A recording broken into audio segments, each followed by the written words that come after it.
Ladies club আড্ডার বন্ধুগণ, যথারীতি হাজির হয়ে গেছি। আশা করছি সবাই আমাদের জন্য অপেক্ষা করছিলে, আমরা যেমন তোমাদের জন্য অপেক্ষা করি। সাথে আছেন তিনজন গুণী অতিথি। আমি পরিচয় করিয়ে দিচ্ছি, সময় ক্ষেপণ করব না, কারণ অনেক আড্ডা হবে আজকে। যেহেতু আড্ডার বিষয় শাড়ি। শাড়ি কি? শাড়ি একটি বিস্ময় পোশাক। যেখানে জীবনানন্দ লিখেছিলেন যে বিস্ময়কে বিপন্ন করে দেখিয়েছিলেন আমাদেরকে, সেখানে দারুণ একটা বিষয় আমি যিনি পর্দার পেছনে কাজ করেন আমাদের, তার প্রশংসা না করে পারছি না। আমাদের যাকে এত সুন্দর একটা বিষয় নির্বাচন করার জন্য, এবং সুন্দর শাড়ি পরিহিত তিনজন রমণী, ভীষণ সুন্দর লাগছে। আমার ডান দিকে আছে শামসুন নাহার সুমা, স্বত্বাধিকারী MS স্মার্ট শপ। কেমন আছেন? আলহামদুলিল্লাহ ভালো আছি, আপনি কেমন আছেন? ভালো আছি, ভীষণ ভালো আছি। আমার এমনিতেই ভালো লাগে লেডিস ক্লাব আড্ডায় এলে, আর তারপরে যখন নতুন নতুন অতিথি থাকে তখন আনন্দগুলো নতুন নতুন হয়ে ধরা দেয়। আর মাঝে আছেন ফারজানা আফরোজ, সহকারী অধ্যাপক, আন্তর্জাতিক সম্পর্ক বিভাগ, জাহাঙ্গীরনগর বিশ্ববিদ্যালয়। কেমন আছেন? ভালো আছি আপু, আপনি কেমন আছেন? একদম, মানে এরকম ম্যাডাম আপা সব সুন্দর সুন্দর বসে থাকলে নিজেকে ভালো না রেখে ভালো না থেকে উপায় নেই। তারপরে আছেন মাসুদা পারভিন, সহকারী অধ্যাপক, ইতিহাস বিভাগ, জাহাঙ্গীরনগর বিশ্ববিদ্যালয়। বাপরে, একই জায়গায় দুই রত্ন চলে এসেছে, দারুণ ব্যাপার। আমরা তাহলে আড্ডাতে চলে যাই। কোন দিক থেকে আসবো? কে আগে কথা বলবে? এরকম আছে না স্কুলে, কে আগে বলবে, হাত তোলো। দেখি তো তিনজনের মধ্যে কে দ্রুত হাত তুলতে পারে। আপু আপনি যাকে চুজ করেন। ও, এটা বলতে বলতে কিন্তু হাত এরকম হয়ে গেছে, আমি ধরেই নিচ্ছি আপনি হাত তুলেছেন। বলেন যে আজকের যে বিষয়, শাড়ি এক বিস্ময় পোশাক, এই ব্যাপারে আপনার এই সময়কার অনুভূতি কি, আর সকল সময়ের অনুভূতিটা কি? হ্যাঁ, খুব চমৎকার কোশ্চেন, থ্যাংক ইউ আপু। শাড়ি না আসলে একটা ভালোবাসা আমি মনে করি, এবং হচ্ছে শাড়ি, এই যে আমরা শাড়ি পরে এখানে বসে আছি এত অর্গানাইজড ওয়েতে সুন্দর করে, এটা একটা ছোট্ট হিস্ট্রি আমি একটু শেয়ার করতে চাই। এটা স্টার্টিং কিন্তু হয়েছে যে অর্গানাইজভাবে শাড়ি পরার যে ব্যাপারটা, সেটা আমাদের রবীন্দ্রনাথ ঠাকুর। তো আমি জোড়াসাঁকোতে গিয়েছিলাম, ওখানে তার যে ভাই আছেন সত্যেন্দ্রনাথ ঠাকুর, তার ওয়াইফ জ্ঞানদা নন্দিনী ঠাকুর, তো উনি হচ্ছে এটা অ্যাকচুয়ালি এই অর্গানাইজভাবে ব্লাউজ পেটিকোট দিয়ে খুব অর্গানাইজভাবে শাড়িটা উনি স্টার্ট করেছিলেন, এবং সে অলসো সোশ্যাল রিফর্মার ছিলেন। তো এটা বলার অর্থ যে একটা সময় কিন্তু শাড়িটার কালচারটা এরকম ছিল, শাড়ি ছিল না, এটা ছিল হচ্ছে ষাঠি, বা এটা সংস্কৃত একটা শব্দ। তো তখন হচ্ছে একটা কাপড় বাস ওয়ান পিস, হ্যাঁ, এভাবে বলা হতো। তো পরবর্তী সময় অর্গানাইজভাবে শাড়িটা যখন ডেভেলপমেন্ট হলো সেই সময় থেকে, ঠিক আছে, এবং এই ব্লাউজ পেটিকোট, এখানে ব্রিটিশ আমলের একটা কানেকশন কিন্তু আমরা দেখতে পাচ্ছি। যে উনি হচ্ছে যখন একটু অবজার্ভ করলেন, সে সময় ব্রিটিশ শাসন চলছিল, তো তখন উনি কি দেখলেন যে সে সময় ব্রিটিশ নারীরা কি পরতেন, ওনারা ওভারকোট পরতেন উপরে, ঠিক আছে। তো এই জিনিসটা ওনাকে ইন্সপায়ার করলো, এবং শাড়ির ব্যাপারে কিন্তু উনি অনেক ধরনের ইনস্ট্রাকশনও দিয়েছেন, ওনার একটা কন্ট্রিবিউশন আছে। তো যেহেতু আমরা শাড়ি নিয়ে কথা বলছি, তো আমার কাছে মনে হলো তো আমি কথা বলি। হ্যাঁ, আমি যেটা একটুখানি মানে স্কিপ করে গেছি, সেটা হলো যে আপনার পরিচয়টা আমি আরেকবার নতুন করে শুনতে চাই। ফারজানা আফরোজ, আমি সহকারী অধ্যাপক, আন্তর্জাতিক সম্পর্ক বিভাগ, জাহাঙ্গীরনগর বিশ্ববিদ্যালয়। তো শাড়ির যে ব্যাপারটা, যে শাড়ি একটা ভালোবাসা, শাড়ি হচ্ছে একটা কনফিডেন্স লেভেল বৃদ্ধি করে আমি মনে করি, এবং আমার যে পেশা সেখানে শাড়ি হচ্ছে খুবই একটা কানেক্টেড একটা ব্যাপার। কেননা আমি যখন শাড়ি পরা শিখি আপু, তখন কিন্তু আমার যারা মানে শিক্ষকরা ছিলেন তাদের দেখে আমি মোটিভেট হয়েছি। সেকেন্ড অফ অল, পরবর্তী সময় যখন শাড়িকে আমি চিনলাম, আমার যখন ম্যাচুরিটি আসলো, তখন কিন্তু আমি অন্যভাবে চিন্তা ভাবনা করেছি। তো দেখা যায় যে ইভেন আমি আপনার কাছে কথা বলি, আমার হয়তো স্টুডেন্টরা সামনে আছে, দেখবে হয়তো, যখন আমার স্টুডেন্টরা কোনো প্রেজেন্টেশন করছে, শাড়ি পরছে, ও মাই গড, আমি মুগ্ধ হয়ে তাকিয়ে থাকি। হ্যাঁ, আমার এত ভালো লাগে, হয়তো আমি বলতে পারি না, কিন্তু এত সুন্দর লাগে, খুব সুন্দর লাগে। তো যেহেতু আমরা একটা ম্যাচিউর লেভেলে আছি, তো শাড়ির কালেকশন, শাড়ির চয়েসের কিন্তু অনেক ধরনের ডিফারেন্স কিন্তু আছে আমাদের কাছে। তো শাড়িটা আমার কাছে মনে হয় স্টেপ বাই স্টেপ ভালোবাসাটা আরও বৃদ্ধি পায়। যে আমি যখন মানে ইউনিভার্সিটি লেভেলে ছিলাম, তখন এক ধরনের চয়েস আমার ছিল। যখন একটু বড় হলাম, প্রথম শাড়ি পরা, আগে তো আম্মু শাড়ি পরতো, তখন আবদার করতাম।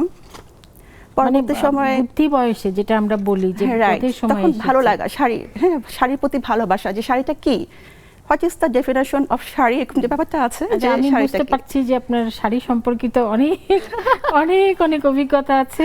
আসবো আবার একটু আমি হ্যাঁ, sure. শামসুন নাহার সুমা ওনার কাছে আসছি। কবে প্রথম শাড়ি পরেছিলেন মনে পড়ে? জি মনে পড়ে, খুব ভালো করে মনে পড়ে। বাহ। এটা যেহেতু আমরা মেয়েরা, আমার যখন প্রথম কনে দেখা সেই প্রথম দিনে আমি শাড়ি পরেছিলাম। প্রথম কনে দেখার সময় এখন আমার আম্মু বললেন শাড়ি পরতে হবে তোমাকে। আমি তো কিছুতেই শাড়ি পরতে পারি না, না আম্মু অনেক চেষ্টা করে আমাকে শাড়ি পরাই দিল। তখন মনে আছে আমার একদম বেগুনি রঙের একটা শাড়ি আর সোনালি পাড়, এই শাড়িটা পরেছিলাম। এই শাড়িটা আমার কাছে এখনো আছে। আরে খুব মানে সুন্দর এটা কি মানে শাড়িটা। সুন্দর স্মৃতির জন্য গুছিয়ে রাখা? না, শাড়িটা আমার খুব পছন্দের, এই জন্য রাখা। দেখা যায় আমাদের কালেকশনে কিন্তু আগে পরে আমার মায়ের শাড়ি এখনো আমার কাছে আছে, আমার নানির শাড়ি আমার কাছে আছে, এগুলো শাড়ি আমি প্রায় সময় পরি।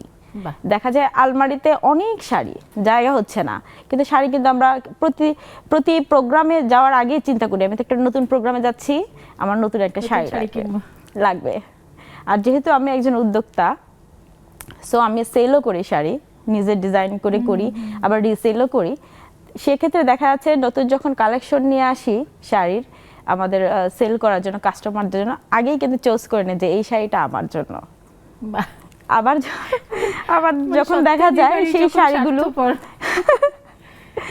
আবার দেখা যায় শাড়ি অনেকগুলো শাড়ি নিয়ে আসছি, দেখা যায় 25টা 30টা শাড়ি নিয়ে আসছি, এখন দেখা যায় একটা শাড়ি দেখা যায় মানে কেউ হয়তো পছন্দ করছে না, তো সেক্ষেত্রে আমি নিজে চিন্তা করি এই শাড়ি যখন কেউ নিচ্ছে না এটা আমি নিয়ে নিব, আমি নিয়ে নিব।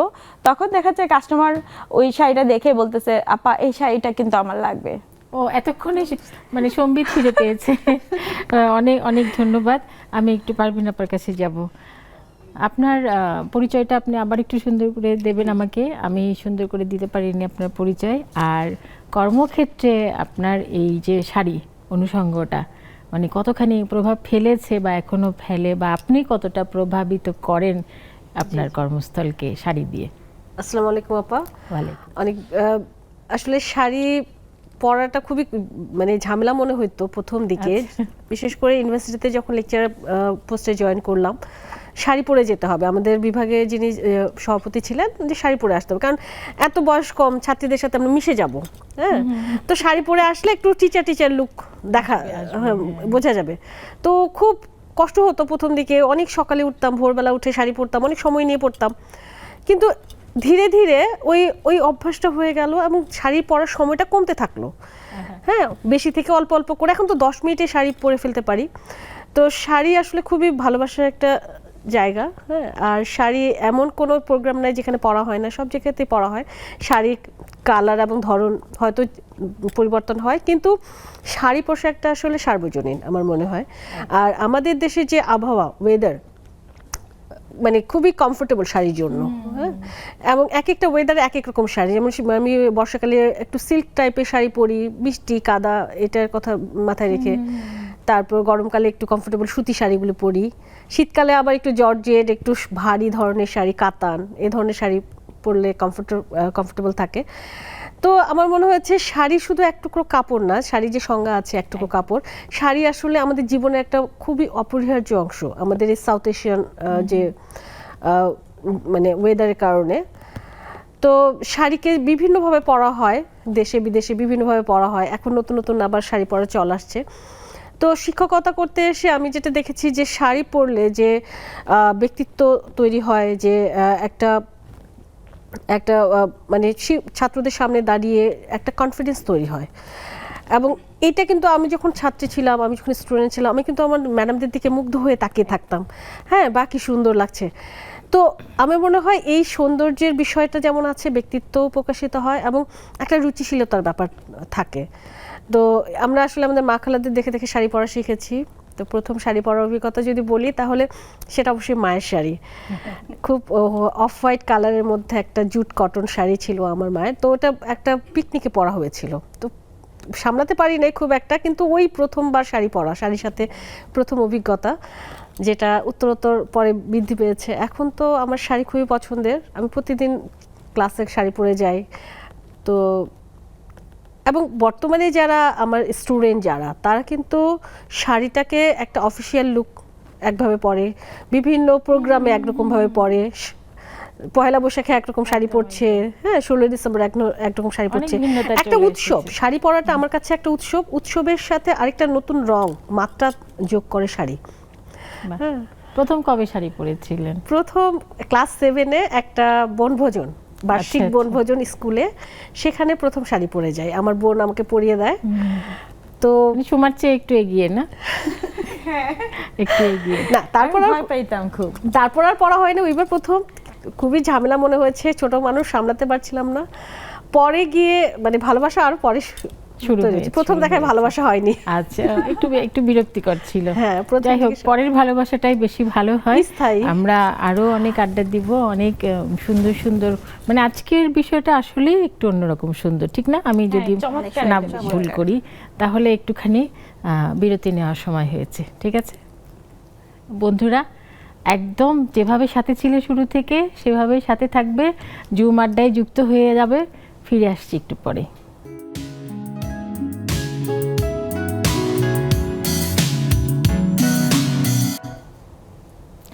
ফিরে এসেছি, সাথে আছেন নতুন অতিথি, নতুন রূপে নয় কিন্তু চির নতুন পুরাতন রূপে। আচ্ছা, আমি তখন হঠাৎ করে মানে আতকা একদম চমকে দিয়ে হাত তোলেনি, তারপরও বলেছিলাম হাত তুলেছেন বলতে হবে, চাপিয়ে দেওয়ার মতো আর কি। তো এখন চাপিয়ে দেব না ফারজানা আফরোজাপা, এই যে আপনি আন্তর্জাতিক সম্পর্ক বিভাগে আছেন, মানে শাড়ির যে একটা আন্তর্জাতিকতা, এটা আগে অথবা এখন এবং ভবিষ্যতে কেমন হতে পারে বলে আপনার ধারণা? শাড়ি, আমরা তো বাঙালি, শাড়ি আমাদের কালচার, একদম। এবং আমাদের আপনারা দেখবেন আপু যে ইন্ডিয়া, যেমন আমি আজকে যে শাড়িটা পরে আছি, দিস ইজ ফ্রম শ্রীলঙ্কা। আচ্ছা, আমি রিসেন্টলি শ্রীলঙ্কা গিয়েছিলাম এবং আমি শাড়ি খুঁজছিলাম। আমি শুনেছি যে এখানে খুব ভালো শাড়ি পাওয়া যায়, ডিফারেন্ট সিল্কটা কিছু খুব পাওয়া সুন্দর। যায়, হ্যাঁ একটু ডিফারেন্ট টাইপ, যেমন সিল্ক, খাদি, হ্যাঁ এগুলো তারা। তো আমি যদি আইআর এর শিক্ষক হিসেবে বলি, শাড়ি না একটা কমিউনিকেশন, ঠিক আছে? তো আমরা তো আমাদের বাচ্চাদের কি পড়াই, ডিপ্লোমেসি পড়াই। তো আপনারা দেখবেন যখন একটা কান্ট্রি যে রিপ্রেজেন্টেটিভ থাকেন, সেটা রাষ্ট্রপতি হতে পারে, যদি মহিলা রাষ্ট্রপতি হয়, ঠিক আছে, তো তার কিন্তু মেইন, সে কিন্তু নিজের দেশকেই সে হচ্ছে রিপ্রেজেন্ট করছে, সে শাড়ি পরেই কিন্তু কমিউনিকেশন করছে, ঠিক আছে? এটা কিন্তু খুবই চমৎকার। এবং শাড়ির যে গ্রহণযোগ্যতা, হ্যাঁ, যে সে বিভিন্ন দেশে যাচ্ছে, কনফারেন্স করছে, হ্যাঁ দেশকে রিপ্রেজেন্ট করছে, তো সেখানে শাড়িকে আমরা অনলি হচ্ছে সাউথ এশিয়ান না, আমরা হচ্ছে সার্বজনীনভাবে একটা ইন্টারন্যাশনাল সেক্টরে কিন্তু আমরা চিন্তা করতে পারি। হ্যাঁ, যেমন আমি যাই শাড়ি আমি নিয়ে আসছি এখানে, নিয়ে আমি পরেছি, ঠিক আছে? তো সে যে ভালো লাগাটা বা সে কানেকশনটা আমি করতে পেরেছি। আর আমাদের দেশের এলাকা ভিত্তিক যে ঐতিহ্য শাড়ির, যেমন রাজশাহীর আলাদা একটা ঐতিহ্য আছে, টাঙ্গাইলের, তো এটা কেমন লাগে? খুবই ভালো লাগে আপু। আমি যখন আড়ঙ্গে যাই, হ্যাঁ আড়ঙ্গের শাড়ি, মাসলিনের শাড়ি, জামদানি শাড়ি তো একটা অ্যাট্রাকশন। আমার তো মনে হয় যে জামদানি শাড়ি দেখলে আপু মনে হয় একটা ড্রিম ক্রিয়েট হয়, হ্যাঁ ড্রিম ক্রিয়েট হয় যে সেই শাড়িটা আমি পরেছি এবং সেই শাড়িটা পরে আমি কোথাও না কোথাও যাচ্ছি। তো শাড়ি কিন্তু আপনার মনকেও কিন্তু ইনফ্লুয়েন্স করছে, আপনার ইমোশন, আপনার মন, ঠিক আছে? ইভেন আপু আপনারা দেখবেন যে আমাদের দেশের যে কালচার শাড়িগুলো আছে, আপনি তোকে বললেন মাসলিন, জামদানি, তারপর তাঁতের শাড়ি, হ্যাঁ এটা কিন্তু একটা জেলাকে রিপ্রেজেন্ট করছে। যখন হয়তো বা আমি একটা শাড়ি পরছি, জামদানি পরছি, সেই জায়গাটাকে কিন্তু রিপ্রেজেন্ট করছে, এটা আমি মনে করি। আর সেকেন্ড অফ অল যে আমাদের দেশে কিন্তু শাড়ি নিয়ে অনেক কাজ হচ্ছে আপু। এটা পাশে আপু বসে আছে, একদম সেটাই বললাম, আপু বসে আছেন, আপুর সাথে আমরা কথা বলছিলাম যে আপু আপনি কি ধরনের শাড়ি আপনি তৈরি করছেন, আপু অনেক কিছু কিন্তু আমাদের বলেছে। তো একটা শেয়ারিং এর জায়গা এখানে তৈরি হয়েছে এবং সেম ব্যাপার আপুর মনে হয় নতুন কাস্টমারও পেয়ে গেছে। এটা খুব ভালো। শাড়ি উপহার দিতে কেমন লাগে? আচ্ছা, এটা আমি বলতে চাই একটু, she is my friend also, যেহেতু আমরা একই বিল্ডিং এর ডিপার্টমেন্ট আমাদের। দেখা গেছে যে প্রত্যেকটা বার্থডেতে, আমার বার্থডে, ওর বার্থডেতে আমরা শাড়ি গিফট করি। কেন করি আপু আমি জানি না, আমাদের ফিক্সড হয়ে গেছে যে আমাকে শাড়ি গিফট করতে হবে এবং শাড়ি গিফট পেতেও হবে। তো শাড়ি একটা ইমোশনাল জায়গা, উপহার দিতেও ভালো লাগে, পেতেও ভালো লাগে, একটা বন্ধুত্ব। এবার আসি শাড়ির আগের মতো করে, আগের ভাষায় বলতে চাই মহাজন, শাড়ির মহাজনের কেমন লাগে, উপহার পেতে কেমন লাগে আর দিতে কেমন লাগে? যদিও পাওয়ার ব্যাপারটা অনেকটা জেনে গেছি না, উনি নিজেই নিজেকে উপহার দেয়, যেটা ভালো লাগে সেটা নিজে নিয়ে নেয়, আবার যেটা কেউ পছন্দ করছে না সেটাও নিজে নিয়ে নেয়। এবার তাহলে দেবার পালা, দিতে কেমন লাগে এবং কাকে কাকে এ পর্যন্ত বেশি বেশি শাড়ি গিফট দেয়া হয়েছে? এটা খুব সুন্দর একটা টপিক এখন যেটা বলেছেন আপনি, শাড়ি গিফট দেওয়ার ব্যাপারটা। গিফট দেওয়ার বা নেওয়ার ব্যাপারটা হচ্ছে, আমরা শাড়ি যে দিই, ধরেন আমার একজন কারো বার্থডেতে যাচ্ছি, রিলেটিভ হোক বা ধরেন আমার মা, এমনকি এখন তো ব্যাপারটা হয়েছে কি বাচ্চাদেরকেও আমরা যে শাড়ি খুব পছন্দ করছে, মায়ের শাড়িটা নিয়ে পড়ছে, যে আমার বাচ্চা তখন মনে করে যে এই শাড়িটা যে কিনবো বা এটা আমাকে যখন চুজ করতে, তখন কিন্তু আগে খেয়াল রাখতে হয় যে এটা যেন আমার মেয়ে পড়তে পারে, কারণ সেও ইদানিং শাড়ি পরতে পছন্দ করে, তাকেও কিন্তু আমরা শাড়ি গিফট করতে পছন্দ করতেছি, কারণ হচ্ছে বাচ্চারা খুব খুব এক্সাইটেড হয়ে যায় যখন তাকে আমি একটা শাড়ি গিফট করি, একদম একদম খুব পছন্দ করে। আর বিশেষ করে যারা আমাদের সাথে, যারা ধরেন আমি বিজনেস করি, আমার সাথে যারা আরো আছেন, তাদেরকে তো অবশ্যই আমরা শাড়ি দিই, কারণ আমরা ধরে নিই যে আমরা তো প্রোগ্রামে যাই বেশি বেশি, তো সবাই প্রোগ্রামে গেলে সাধারণত শাড়িটাই পছন্দ করে। আর যেহেতু আমরা সিলেট থেকে আসছি, আমাদের সিলেটি, তো মণিপুরি শাড়িটাই আমরা কাউকে যখন গিফট পাঠাই, মণিপুরি শাড়িটাই বেশি গিফট করি। সিলেট কোথায় বাসা? সদরে, উপশহরে। বাহ, সিলেটে আমার আত্মীয় বাড়ি, মানে আমার বিয়াই বাড়ির আমার আত্মীয় হয়ে গেল, এরপরে নিশ্চয়ই আমাকেও শাড়ি গিফট দিতে হবে, আর আমিও পাবো ভাবছি। হ্যাঁ। আচ্ছা, কোণে দেখার সময় শাড়ি পরার কথা শুনেছি, বিয়েতে কি পরা হয়েছিল, শাড়ি নাকি লেহেঙ্গা? আমার বিয়েতে আমি শাড়ি পরেছিলাম। বাহ, এটা কত আগে হতে পারে? আমার বিয়ে হয়েছে 2005-এ। 5-এ, মানে 10 হয়ে 11 চলছে না, না ডাবল 20 হয়ে 21 দেখেছো কি কাণ্ড, মানে আমার শাড়ির কথা বলতে বলতে আমার একটু স্টুডেন্ট লাইফে অঙ্কে কাঁচা হয়ে গেছে, অনার্স সেকেন্ড ইয়ারে পড়ি তখন, যখন বিয়ে হয়ে গেছিল।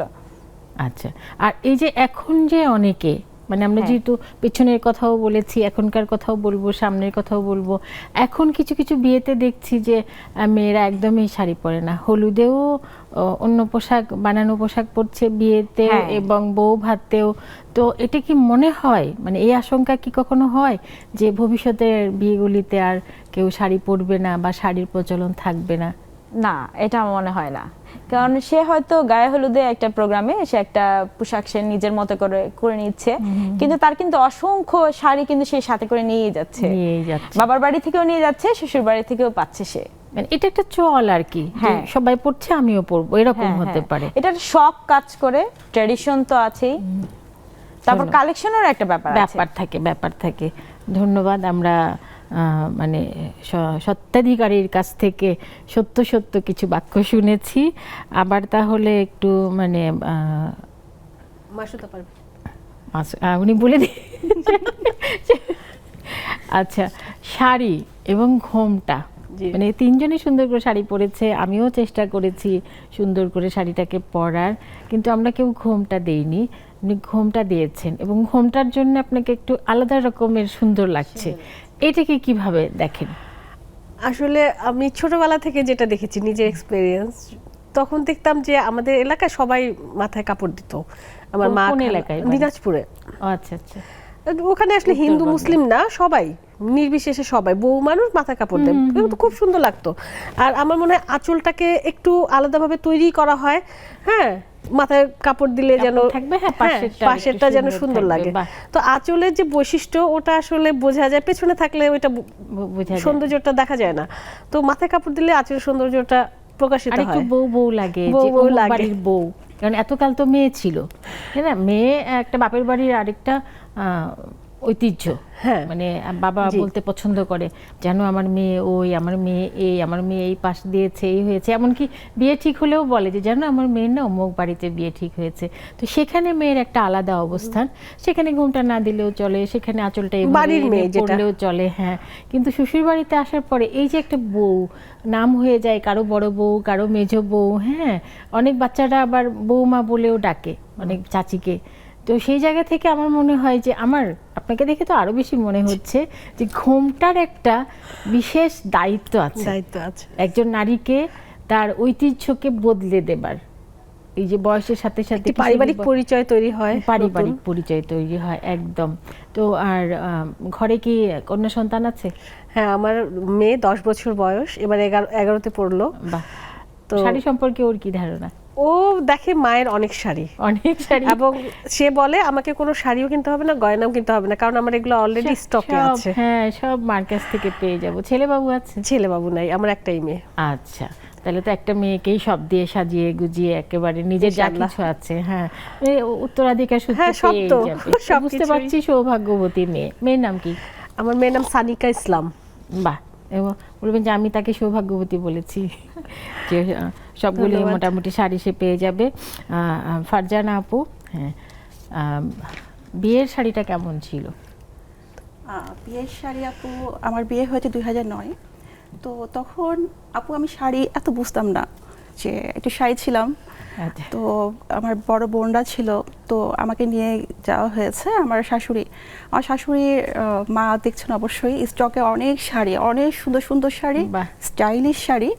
ইভেন আমি কিন্তু এখনো আমার শাশুড়ির শাড়ি পরি। হ্যাঁ, সৌভাগ্যবতী ছবি তুলি। বৌমা, আমি একজন নিজেকে কন্যা খুবই পাওয়া গেছে। লাকি মনে করি, এবং মা আমার প্যারেন্টস নেই, আমি কিন্তু বাবা মা দুজনেই মারা গেছেন।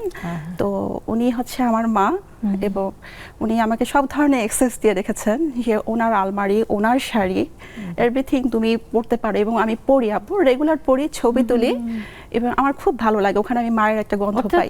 সম্পর্ক, এই যে একটা সম্পর্ক পেয়ে শাড়ি তো গেলাম, তাই না? connection, হ্যাঁ। যে শাড়ি দিয়েও সম্পর্ক হওয়া মানে, যায়। কারণ হ্যাঁ। ওনার মেয়ে তো মার শাড়ি নিয়ে গিয়ে সবখানে গর্ব করে বলবে যে এই দেখো আমার মার কত শাড়ি, কিন্তু বৌমা বাচ্চাবে কেন? তাই। বৌমাও তো একটা মেয়ে, তাই না? Right, আপু। এই যে কত সুন্দর করে, আমারই তো ভীষণ ভালো লাগছে। ইভেন আমি মা আমাকে ইন্সপায়ার করে যে তুমি পড়ো।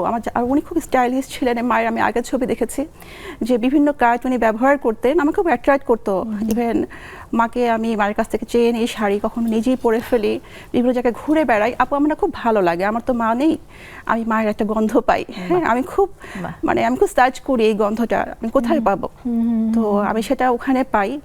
আর আপু আপনি একটু আগে বলছিলেন একটা কথা, আমি একটু অ্যাড করতে চাচ্ছি আপুকে, যে সব অনুষ্ঠানে সবাই শাড়ি পরছে না এখন। তো আমি একটা আর্টিকেলে পড়েছিলাম, আসলে না বর্তমানে আপু অন্য আমাদের যে নেইবারিং কান্ট্রিগুলোর কালচারটা না ঢুকে গেছে। হ্যাঁ, যেখানে লেহেঙ্গা, হ্যাঁ সারারা, অনেক কিছু কিন্তু চলে আসছে। আমরা কিন্তু ওই কালচারে কিন্তু আমরা মানে অ্যাডিকশন চলে আসছে। আমি জানি না, যে আমার কাছে মনে হয়, আমি জানি না, এটা আমার নিজস্ব ধারণা, যে আমাদের যারা শাড়ি নিয়ে কাজ করছেন আপু আছেন, ঠিক আছে, তো এখানে কিন্তু অনেক কিছু করার আছে।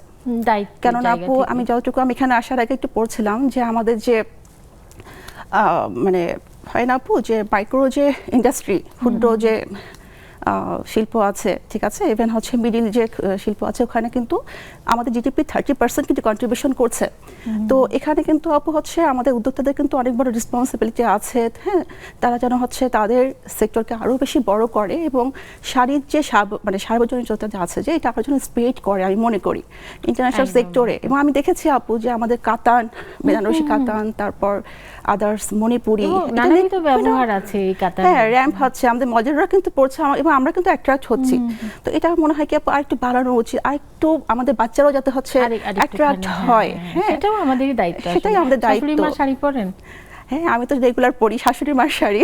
আচ্ছা, না, রেগুলার শাশুড়ি মা এখনো শাড়ি পরেন না, কিনা? মা এখন শাড়ি পরে না, উনি রিসেন্টলি ওমরা হজ করেছেন, এবং অনেক মানে মায়ের যে শাড়ির কালেকশন, ঠিক আছে, সেখানে সবসময় আমার চোখ থাকে। আমি জানি মা অনেক হাসছেন, কিন্তু মানে কিন্তু প্রচুর ভালোবাসা আপু, লটস অফ লাভ। আচ্ছা, উনি মা যেদিন শাড়ি পরবেন, মানে ওনার যে একটা সময় সেটা শেষ করে যখন শাড়ি পরবে, তখন আমার একটা অনুরোধ থাকবে, শাশুড়ি বউ একই রকম শাড়ি পরে একটা ছবি তুলে ফেসবুকে আপলোড sure করে আপু। আমাকে ট্যাগ করবে, ঠিক অবশ্যই আছে? আপু। আচ্ছা, বাকি কথা পরে হবে। আবারও একটুখানি সময় হয়ে গেল বিরতি নেবার, ফিরে আসবো খুব তাড়াতাড়ি, একদম সাথেই থাকবে সবাই।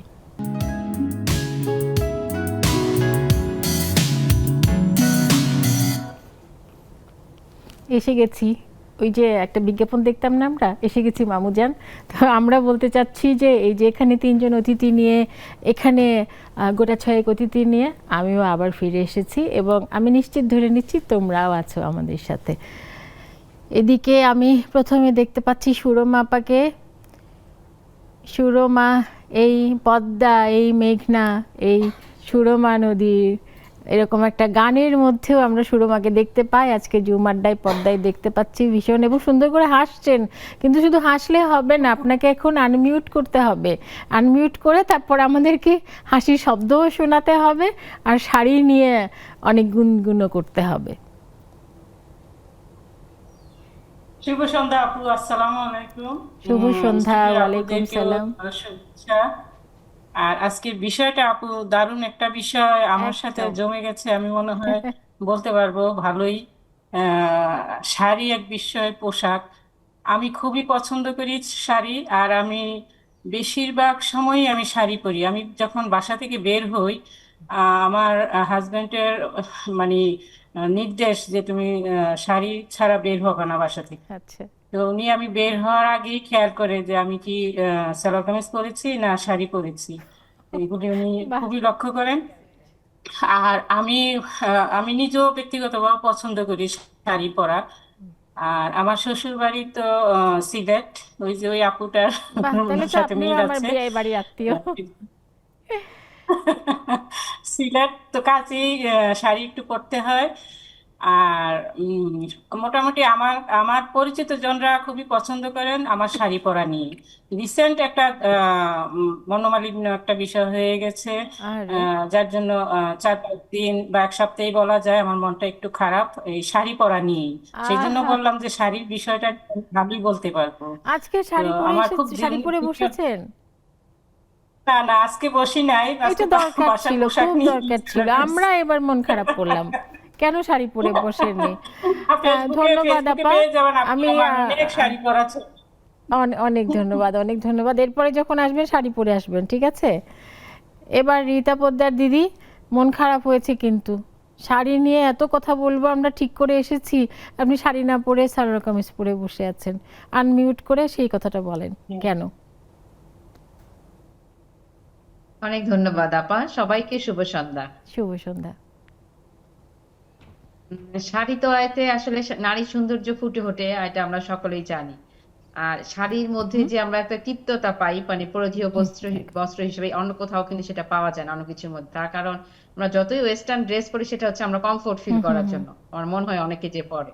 কিন্তু যখন সৌন্দর্যের কথা চিন্তা করে, বিশেষ করে যেন আমরা অকেশন গুলি যে আমাদের আছে, এবার আমরা যেই ধর্মেরই হই, দেখা যায় শাড়িতে একটা আলাদা একটা প্রায়োরিটি থাকে। একদম। হ্যাঁ, কারণ হচ্ছে ওই যে মাথায় ওই জিনিসটা কাজ করে, আমাকে তো বেশি সুন্দর লাগবে শাড়িতে, অন্য ড্রেসে তো অত সুন্দর লাগবে না, আমার মনে হয় এটা।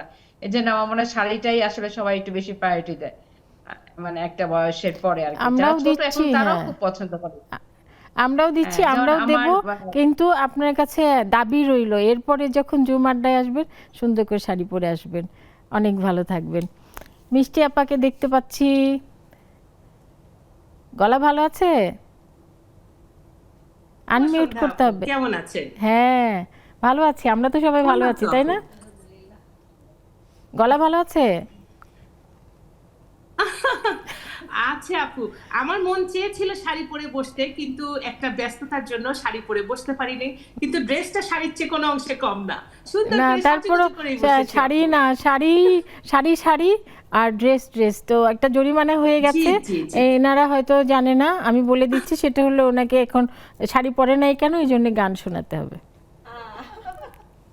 আমি তো জানি আমার আপু আমাকে ছাড়বে না। তো ঠিক আছে আপু, আর শাড়ি সকল বাঙালি নারীর শাড়ি অসম্ভব পছন্দ, আমারও তেমন খুব ভালো লাগে শাড়ি। একদম। তো আমি আপনার জন্য জরিমানা দিচ্ছি, একটা হৈমন্তী শুক্লার গান করছি আপু। বাহ বাহ। আমি অবুঝের মতো কি করেছি, আমারই অজান্তে হৃদয়ের প্রান্তে, আমারই অজান্তে হৃদয়ের প্রান্তে তোমার মূর্তি কেন গড়েছি, এ কি করেছি, অবুঝের মতো এ কি করেছি। আহা, এখন ধন্যবাদ নিশ্চয়ই আর আপু। অবুঝপনা নেই। আরেকটা জরিমানা হলো সামনের দিন শাড়ি পরে বসতে হবে। জুমের বন্ধুরা আমাদের সাথে আরেকটু থাকতে হবে, একটুখানি এই বন্ধুদের সাথে আরেকটু আড্ডা দিয়ে আসি, কেমন? কেমন লাগলো বন্ধুদের কথাবার্তা? আলহামদুলিল্লাহ খুবই ভালো লাগলো। খুব মজা না? আড্ডা জমে গেল বলা একদম যায়। জমে গেল, সেটাই একদম জমে গেল। আর এই যে শাড়ি যে বিস্ময়, এই বিষয়টা শাড়ি এবং নারী আমি মনে করি একদম পরিপূরক। বিশেষভাবে আমাদের এই বাংলার নারীরা, এই বাংলার মেয়েরা, একসময় তো শাড়ি আসলে পুরুষরাও পরতো, মানে আনস্টিচ পোশাক মানেই শাড়ি। যখন শাড়ি এলো সেলাই করলে ওটা অচ্যুত হবে বা অন্য কেউ ধরবে, নোংরা হবে, এই কারণে না সেলাই করে জড়িয়ে পড়া হতো, যেটা ছেলেরা পরতো ধুতি। এগুলির ব্যাখ্যায় যাব না, অনেক গবেষণা আছে। কিন্তু এটা বলবো যে মানে শাড়ির সাথে নারী এই বিষয়টা কখন কিভাবে প্রকাশ করতে পারে, প্রতিক্ষণেই কিন্তু মানুষের একটা বিষয়ে হওয়ার, মানে বিস্মিত হওয়ার কিন্তু একটা, আমিও এই যে ও কি বললো, আরে মানে একেবারে কোণে দেখার সময়টা মনে করিয়ে দিল, বিস্মিত হয়ে গেছি। কিন্তু তারপরে উনি যখন বলছিলেন যে ওনার শাশুড়ি মা মানেই তো কি হয়েছে, শাশুড়ি মার শাড়ি, মানে প্রত্যেকটা কিন্তু একটা বিষয়ের একটা মৃদু ধাক্কা। তো এই বিষয়টা আমার পারভীন আপু কিভাবে চারিপাশের মানুষকে দিয়ে থাকে? আচ্ছা, বিষয় বলতে আমি প্রথমত বুঝি যে আমার মেয়েটা যখন বড় হচ্ছে, ও যখন প্রথম শাড়ি পরবে, ওটা কিন্তু খুবই মেমোরেবল হবে আমার জন্য, যে ও না মানে ওর বালিকা থেকে নারীতে পরিণত হয়েছে বা ওর ম্যাচুরিটি লেভেল চলে আসছে। তো এটা বিস্মিত করার মতোই ব্যাপার। বা কনে যখন শাড়ি পরে বিয়ের অনুষ্ঠানে বসে, তখন আত্মীয় স্বজন সবার মধ্যে একটা বিস্মিত ভাব চলে আসে যে ওকে তো নতুন রূপে আমরা দেখছি, এরকম তো আগে দেখিনি। তো এই বিষয়টা আসলে দর্শকের কাছে সব সময় থাকবে। তার মানে আমি আসল উত্তরটা বোধহয় পেয়ে গেছি, যে উনি বিস্মিত করবেন না, কিন্তু উনি নিজে বিস্মিত হবেন মেয়েকে দিয়ে। আহা, কি অসাধারণ ব্যাপার। ঝুমা, কন্যা আছে? আমার 2 মেয়ে। বাহ, প্রতিনিয়ত বিস্ময় দিচ্ছে। হ্যাঁ, কারণ আমার মেয়েরা তো নাচ করে স্কুলে, তো ওরা দেখা যায় একদম ছোট থেকেই ওরা শাড়ি পরাটা খুব ভালোভাবে রপ্ত করে ফেলেছে। হ্যাঁ, কি নাম ওদের? আমার বড় মেয়ে হচ্ছে লাবিবা জাহিন, ছোট মেয়ে হচ্ছে হাবিবা জাহিন লিপা। বাহ, টুইন? হ্যাঁ, না টুইন না, 2 বছর ছিল। হ্যাঁ, নাম মিল করে। আচ্ছা, তো তার মানে ওরা কি চমকে দিয়েছিল প্রথম শাড়ি পরে? হ্যাঁ, ওরা এত সুন্দর করে আর এত গুছিয়ে শাড়ি পরতে পারে। নাচের জন্য তো বিভিন্ন রকম ভাবে শাড়ি পরা লাগে, সবভাবে ওরা কিন্তু খুব ভালো করে পারে।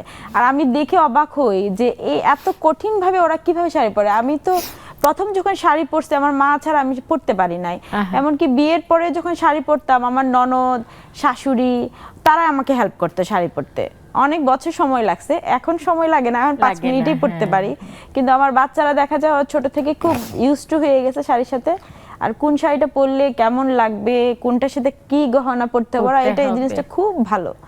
ওদের এই জিনিসটা দেখে আমি প্রতিনিয়ত মুগ্ধ হই। বাহ, অর্থাৎ ঘরেই একখানা মুগ্ধতার কারখানা তৈরি হয়ে আছে। ফারজানা আপুর কাছে পরে যাব, আগে একটু ডুমের আমাদের বন্ধু নাহিদা আপা। আসসালামু আলাইকুম। ওয়ালাইকুম সালাম। আপনিও শাড়ি পরেন নাই? আমি যে এতগুলা কি জরিমানা করব। হ্যাঁ, জরিমানাটা হবে যে আপনারা আমাকে ওই কি বলে হোম ডেলিভারি শাড়ি পাঠাবেন, সেই শাড়ি পরে পরে আমি আবার এখানে উপস্থাপনা করব। কেমন আছেন বলেন, আমাদের বন্ধুদের সাথে কথা বলেন আপা। হ্যাঁ, আছি, ভালো আছি আলহামদুলিল্লাহ। শাড়ি আমরা পরিনি, তবে আপনারা তো পরেছেন, আপনাদেরকে বেশ ভালো লাগছে দেখতে। ধন্যবাদ। আসলে শাড়িটা লাইট ভীষণ বলতে হয়। আসলে শাড়িটা সব মেয়েকেই সুন্দর লাগে, আমরা যাই যখন পরি না কেন, কিন্তু যখন কোনো অকেশন হয় শাড়িটা আমরা মাস্ট বি পরি সবাই। তো শাড়িদের প্রতি সব মেয়েদের কিন্তু দুর্বলতা আছে, আমরা শাড়ি বলতেই দুর্বল। তো শাড়ি আমরা যখনই হোক, যেভাবে হোক, আমরা কিন্তু পরি কোনো না কোনো ভাবে। তো শাড়িটা আমাদের নারীদের জন্য আসলে সুন্দর, যে একটা আমাদের সুন্দরও করে তোলে সবাইকে, যেভাবেই পরি শাড়িটা পরলে কিন্তু সবাইকে অসাধারণ লাগে। তো শাড়ি আমাদের সৌন্দর্য একটা প্রতীক। মানে ধন্যবাদ আপু। আমি আপনার কথা সূত্র ধরে আমি একটু আমার এখানে যে বন্ধু বসে আছেন তার সাথে কথা বলতে চাই। বাকি আপনারা কিন্তু যাবেন না, থাকবেন। হ্যাঁ, একদম। আচ্ছা, ফারজানা আপু, উনি বলছিলেন যে উনি মানে শাড়ির প্রতি ওনার দুর্বলতা আছে। এই দুর্বলতাটা কেন? মানে বিয়ের আগে কি প্রেমিক শাড়ি পরা দেখলে পছন্দ করবে, বিয়ের পরে স্বামী অথবা তারপরে সন্তান, মা শাড়ি পরে তোমাকে মা মা লাগে, মানে কোনটা বেশি ওই আপুর নাহিদাপুর কথার সাথে কোনটা বেশি যাবে? কেন উনি শাড়িকে নিজের দুর্বলতা ভাবছে? আপু আসলে শাড়ি তো সৌন্দর্য। এই যে আমরা আজকে শাড়ি পরে এসেছি আপু, আমরা কিন্তু চিন্তা করছিলাম কেমন লাগছে আমাদের। শাড়ি আর সৌন্দর্য এটা খুবই কানেক্টেড। একদম। এবং একটা মেয়ের জীবনে আপু শাড়ি হচ্ছে সৌন্দর্য। আমি যখন শাড়িটা পরছি, যখন আমার বিগিনিং হলো, আমি কেন পরছি আপু? আমাকে সুন্দর লাগবে, আমাকে প্রেজেন্টেবল লাগবে, এবং আমাদের লাইফের যে বিভিন্ন স্টেপ আছে আপু, কিশোরী, তারপর হচ্ছে একটা পর্যায়ে আমরা হচ্ছে কলেজ শেষ করি, ইউনিভার্সিটি যাই, কারো না কারোর সাথে আমাদের পরিচয় হয়, আমি কিন্তু ফেস্টিভ্যালে শাড়ি পরছি, নিজেকে হচ্ছে রিপ্রেজেন্ট করছি, প্লাস সৌন্দর্য যে আমি একটু একদম। সাজছি আপু, সাথে ম্যাচ করে কানের দুল পরছি, সাথে ম্যাচ করে কিছু একটা পরছি, একটু সাজছি, টিপ দিচ্ছি, এটা অবশ্যই সৌন্দর্যের সাথে কানেক্টেড। এবং সৌন্দর্য, মুগ্ধতা, ঠিক আছে, কোনো না কোনো সময় মানুষের জীবনে কেউ আসে এবং একটা কানেকশন কিন্তু আপু তৈরি হয়, ঠিক আছে, একটা কানেকশন তৈরি হয় এবং পরবর্তী সময় একটা ডাইভার্ট হয় অন্য সম্পর্কে। So it's very important. আমরা কিন্তু প্রিয় মানুষের সামনে শাড়ি পরতে পছন্দ করি। প্রিয় মানুষ মানে যাই হোক, সুন্দর তাহলে আমি শাড়ি উপহার। নাহিদাপার মানে না বলা কথাটা পেয়ে গেছি জি, ফারজান আপু। আপুর মধ্যে। একটুখানি বিরতিতে যাবার সময় হলো যে আপনারাও কিন্তু থাকছেন আর আপনারাও আসছি নিয়ম মতো। নিয়মের বাইরে আমিও যেতে পারবো না, একটুখানি, বেশি নয়, একটুখানি বিরতিতে যাচ্ছি, সাথেই থেকো বন্ধুরা।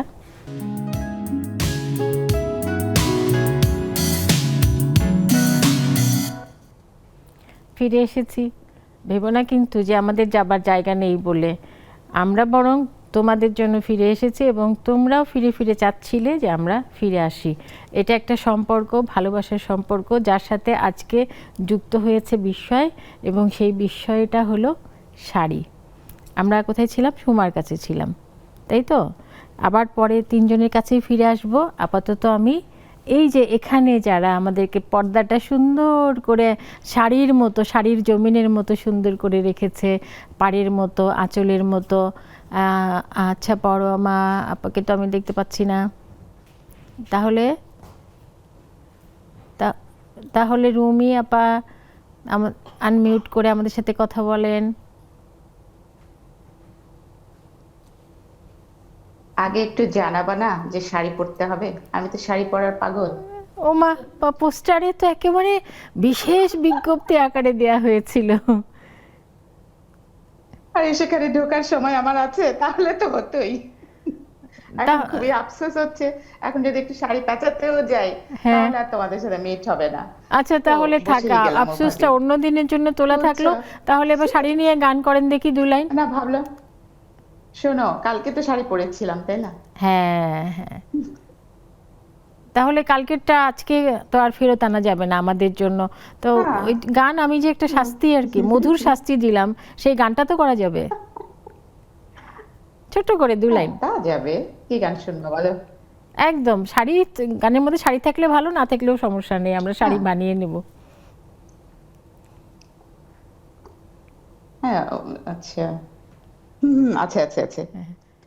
মাথা সাইয়াটি কাদিমু জরুয়া লাগাইয়া শুই গো, একদম পিন্দন সাইয়া শাড়ি দিমু ওড়না লাগাইয়া শুই গো, কান সাইয়া কানফুল দিমু পান্না লাগাইয়া শুই গো, পান্না লাগাইয়া শুই গো, কি দিয়া সাজাইমু তারে। ধরো, আহা, লীলা বাল বড় যুবতী সই গো, বড় যুবতী সই গো, কি দিয়া সাজাইমু তারে। বাহ, একেবারে চমৎকার চমৎকার। শাড়ি, গান সব মিলে গেছে। Thanks god. তা অনেক অনেক অনেক ধন্যবাদ। মজার এবার গান। হাসিনা আপা। আসসালামু আলাইকুম আপু, শুভ সন্ধ্যা। সবাইকে অনেক ধন্যবাদ। রুমি আপু তো গানে সব মাতাল করে দিল। একদম। আমার তার মাতালের গলা না, আমি বলি শাড়িটা হচ্ছে আমাদের আসলে সংস্কৃতি, ঐতিহ্য। আমি বলবো শাড়ির প্রতি যে একটা কি টান আর মায়া, ভালোবাসা, এটা হচ্ছে মানে রেগুলার অফিস করা ছাড়া যে কোনো একটা প্রোগ্রাম হলে আমার সবসময় একটা টার্গেট থাকে যে শাড়িটা পরা। মানে শাড়িতে এমনিতে পরা হয় না, আর ওইটার মধ্যে একটা অন্যরকম ভালো লাগা আছে। ওই যে আঁচলে, তারপরে ঘুমটা দেওয়া, কুচি দেওয়া, নর্মালি গ্রামের পরাটা, যেমন আমার মা চাচিদের সবসময় দেখছি যে গ্রামের যে শাড়ি পরাটা ওইটা কিন্তু একটা ঐতিহ্য। হ্যাঁ, অনেকে এটাকে কিন্তু বাংলা শাড়িও বলে, তাই না আপা? যে বাংলা করে পরো। বাংলা শাড়ি বলে, টেমনি আছে। এমনিতে নরমালি পরে না, কিন্তু দেখা গেছে আমাদের প্রোগ্রামে ওইটা ওইভাবে পরার চেষ্টা করে। আমাদের কিন্তু একটা ভালোবাসা, মায়া, টান থেকেই আসলে এটাও একটা ঐতিহ্য আমাদের সবকিছুতে। আসলে এটার প্রতি একটা আলাদা ভালোবাসা সবসময় ছিল, সবসময় আছে। অনেক ভালো লাগার প্রিয় এই মানে পোশাকটা আমাদের। তো অনেক অনেক ধন্যবাদ, সাথেই থাকুন। আমি আবার একটু স্টুডিওতে ফিরে আসছি। এই যে বাংলা শাড়িটা না, এটা আমি প্রথম আমার বাড়ি উত্তরবঙ্গে, ওখানেই শুনেছি। এবং ওই বাংলা শাড়িটা কেমন, বেগম রোকেয়ার একটা ছবি দেখিয়ে বলতো যে হ্যাঁ এভাবে পিন মারে, কিন্তু অনেক বড় হয়ে দেখলাম যে মাদার তেরেসাও ওভাবে শাড়ি পরে। তো মানে এই যে বাংলা, আমাদের বাংলা মা, আমার মনে হয় সকল মা বোধহয় সেটার প্রতীক আর কি। খুব দ্রুত পরা যায় ওইভাবে, একদম একদম দ্রুত। কুচিটা ঠিক করতে তো সময় লাগে, ওইভাবে পরে লাগে খুব শর্টকাটে। একদম বিভিন্ন ফেস্টিভ্যালে কিন্তু অনেকেই ওইভাবে শাড়ি পরছে। হ্যাঁ, তারা মানে ভালো লাগে দেখতে আপু। আচ্ছা, শাড়ির সাথে ঘুমটা, আমি আবার একটু ঘুমটার কাছে বারবার ফিরে আসছি। কিন্তু ওই তিনটা প্রশ্ন আমি যেহেতু এটা একটা মজার আড্ডা, এই একটা প্রশ্ন আমি তিনজনকেই করব। বিয়েতে ঘুমটা দিয়েছিলেন শাড়ি দিয়ে না ওড়না দিয়ে? অবশ্যই ওড়না দিয়ে। ওড়না এসেছে না তখন? হ্যাঁ, একটা সময় আমি শাড়ির ঘুমটা দেখেছি তো বৌদি। হ্যাঁ, আমার মায়ের সময়, আমাদের খালার বিয়ের সময় আমি দেখেছি বিয়ের ছবিতে শাড়ি দিয়েই ঘোমটা দিত, কিন্তু আমি ওড়না দিয়েছি। ওড়না দিয়ে, আচ্ছা আচ্ছা। ওড়না তো পরেছি। মানে বর মশাই ওড়নাটা খুলে বিস্ময়ে তাকিয়ে ঘুমটা তুলে কি কথাটা বলেছিল প্রথমে? ঘুমটা তুলে ওইরকম নাটকের মতো কিছু হয়নি আসলে। যেটা হয়েছে সেটা মানে আমাকে দেখে মুগ্ধ হয়েছি প্রথমত। বাহ। এবং ওই বিস্ময়ের কথা বললেন না, নিজেকে দেখেও নতুন রূপে মুগ্ধ হওয়ার ব্যাপারটা আমি অনুভব করি। তো আসলে হয়েছে কি, এই যে আত্মবিশ্বাস, শাড়ি কিন্তু আরেকটা আত্মবিশ্বাসের নাম। ওনার কথার মধ্যে কিন্তু একটা জিনিস বেরিয়ে এসেছে যে ওনাকে দেখে ওনার হাজবেন্ড যিনি, বর যিনি, তিনি তো বিস্মিত হবেনই, কিন্তু উনি নিজেই নিজেকে এই সাজে দেখে বিস্মিত হয়েছেন। অনেক অনেক ধন্যবাদ, আপনি 100তে 100 পেয়ে গেছেন। এবার মধ্যবর্তী নিয়ে আপু একই প্রশ্ন করব, বিয়েতে কি ওড়নার ঘোমটা দেওয়া হয়েছিল? ওড়না দিয়ে ঘোমটা দেওয়া আচ্ছা আচ্ছা। হয়েছিল আপু। তো ওই যে প্রথম দেখলো কখন, আয়নাতে নাকি বাসর ঘরে? আয়না দেখায় না একটা? আয়না দেখিয়েছিল আপু।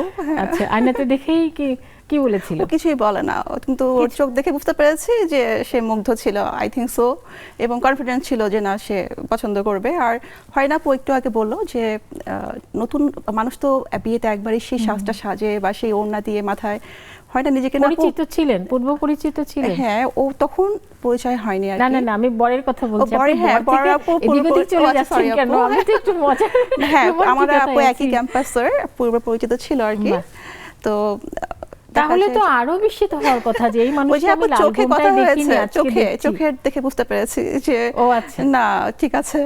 তো ওই যে আপু বললেন না যে নিজেকে আমার কুইন মনে হচ্ছিল, যে আমি একদম সবাই থেকে আলাদা, হ্যাঁ, লুকিং ডিফারেন্ট, হ্যাঁ, অন্যরকম লাগছিল। এবং হয় আপু যে নিজেকে ভালোবাসা, ঠিক আছে, আমি খুবই স্যাটিসফাইড ছিলাম নিজের সাজ নিয়ে, সবকিছু নিয়ে। আর খুবই স্পেশাল ডে, বুঝতেই পারছেন আপু, সবসময় একটা মুগ্ধতা যা দেখছি, এবং নিজের প্রতি মুগ্ধতা না থাকলে তো আপু, উনিও নিজে আগে আসলে নিজেকে ভালোবাসতে হবে আপু। নিজেকে নিজে ভালোবাসলে যেরকম সব নিজের সুন্দর মনে করলে না আপু, সবকিছু পজিটিভ থাকে আর কি। একদম একদম একই কথা। আপনার তো আরো শুরু হয়েছে সুন্দর, সেই কোণে দেখা সময় থেকে শাড়িটা চলে এসেছে। আচ্ছা, সেই বরই তো বিয়ে করেছে যিনি? হ্যাঁ। তো ওই যখন বাসর ঘরে লাল ওড়না পরা দেখেছে, তখন কি ওই কোণে দেখা দিনের স্মৃতিটা নিয়ে কিছু বলেছিল? না, ওই দিনের কিছু বলেনি, কিন্তু আমি যখন কোণে সেজে বসে আছি, তখন সে বারবারই একে পাঠাচ্ছে যে কেমন দেখাচ্ছে। তখন তো ভিডিও কলের সিস্টেম ছিল না, তো ওকে পাঠাচ্ছে যে দেখে আসে তো কেমন লাগছে, একটু পর পরে কেমন যে লাগছে আমাকে। তারপরে যখন বাসর ঘরে বলতেছে তোমাকে তো একদম মনে হচ্ছে পিচ্ছি একটা বউ। আচ্ছা আচ্ছা, এরকম ছিল। মানে আমি আসলে নিজেকে বারবার, ছোট আয়না থাকে না, এরকম ছোট আয়না দিয়ে আমি নিজেই বারবার দেখছিলাম যে আমাকে কিরকম যে লাগছিল, এত সুন্দর দেখাচ্ছে, নিজেই মনে হচ্ছে এত সুন্দর লাগছে আমাকে। এই বিষয়টা আমি তিনজনের কাছে থেকেই যে মতামতটা পেলাম সেটা এত এত বেশি মনোহর, মানে শুধু মনোহর বললে কম হবে, অতি মনোহর। আমি নিজে অভিভূত হয়ে গেছি এবং আমি কল্পনায় দেখছি যে ফারজানাকে কেমন লাগছিল, সুমাকে, পারভিনকে, এদের অল্প বয়সের চেহারাটা আমি মনে মনে কল্পনা করছি আর ভাবছি এদের ঘোমটাতে কেমন লাগছিল আর এদের বড়দের চোখ কেমন করে বড় বড় হয়ে গিয়েছিল। আর এখানে যে আপুরা আছে এখন পর্যন্ত 5 জন, পঞ্চকন্যা আছে, পঞ্চনারী উপাখ্যান, আমি জানি তাদেরও এই শাড়ি নিয়ে, ঘোমটা নিয়ে এবং বিশেষ একটি দিন নিয়ে অনেক সুন্দর সুন্দর বিশেষ কথা আছে। আমরা অন্য কোনো দিন এই বিষয়ে না হোক, শাড়ি বিষয়ে না হোক, অন্য বিষয়ে এলেও আমি শুনতে চাইবো, কারণ এরা তিনজন যেরকম সুন্দর করে বলল তাদের ভিতরেও আমি দেখতে পাচ্ছি ব্যাকুলতাটা অপেক্ষা করছে যে আমরা যদি ওই যে আরেকজন মাথা নাড়ছে তার বলতে, এই যে কথা বলতে বলতে সুন্দর সময়গুলি, সুন্দর মুহূর্তগুলি কেন জানি দ্রুত ফুরিয়ে যায়। আজকের দিনটুকু আমাদের এইটুকুই মাপা ছিল। ফিরে আসবো আবার আরও একদিন, আরও সুন্দর, আরও রঙিন, আরও মনোহর কোনো অতিথিদের নিয়ে এই স্টুডিওতে আমাদের আড্ডা আবারও জমে উঠবে আজকের মতো, অথবা আজকের চেয়েও আরও বেশি বিস্ময় নিয়ে আসবে সেদিন। সবাইকে অনেক অনেক ভালোবাসা জানাচ্ছি। অনেক ভালো থাকবে। সপ্তাহান্তে আবার দেখা হবে নতুন কোনো চমক নিয়ে, নতুন কোনো বিস্ময় নিয়ে। খুব ভালো থেকো সকলে।